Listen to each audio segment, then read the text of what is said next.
Selamat pagi Dewan Juri. Hari ini saya akan mempresentasikan tentang penelitian saya yang berjudul Kajian Sejarah dan Ekonomi, Peninggalan Kolonial dan Tantangan Kontemporer, menelusuri lintas sejarah produksi gula Indonesia, oleh Dietrich Manderly dari SMP Citahati Christian School. Di masa lampau, Eropa adalah konsumen gula terbesar, sedangkan Asia memiliki kualitas yang rendah. Pada tahun 1928, Jawa memproduksi 3 juta ton gula untuk menjadikan Hindia Timur eksportir gula terbesar di Indonesia. Jawa memproduksi 1,5 ton gula per hektar yang berasal dari 150 ton tebu per hektar. Gula awalnya hanya dijadikan pemberat kapal oleh para Belanda, namun ternyata amat menguntungkan. Di masa kini, sedihnya, saat ini Indonesia menjadi pengimpor gula yang mencapai 3 juta ton pada tahun 2020 dan 4 juta ton pada tahun 2021. Indonesia darurat gula.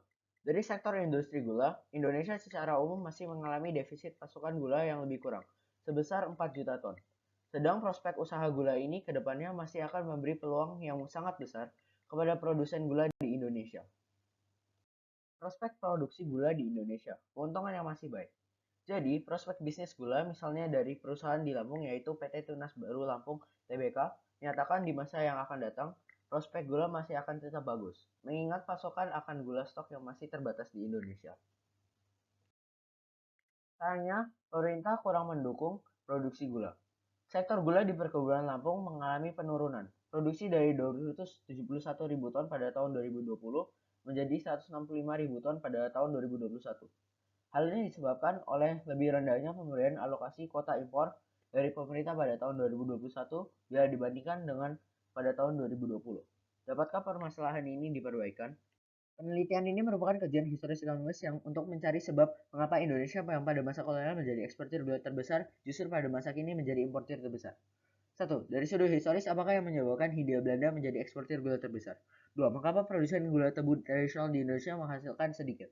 3. Faktor-faktor apa saja yang mempengaruhi rendahnya minat produksi gula di Indonesia? Dan 4. Secara ekonomis, apakah saat ini daya tarik gula masih baik? Kajian sejarah mengutip sejarawan Nardi dan jurnalis Nur Hidayat dengan menggunakan data aktual Badan Pusat Statistik dan laporan tahunan PT Tunas Baru Lampung sebagai produsen gula terkemuka. Metodologi penelitian. Tulisan ilmiah ini merupakan kajian historis dengan metode penelitian historis dengan gabungan studi dokumentari, literatur, dan archival. Ini adalah foto kunjungan peneliti pada eks-pabrik gula Banjartama di Jawa Tengah yang sudah tidak berfungsi. Di hari berikutnya, peneliti mengadakan survei lapangan di kawasan Sleman, Jawa Tengah untuk mencari tanaman tebu yang ternyata ditanam sebagai tanaman selingan di halaman rumah penduduk.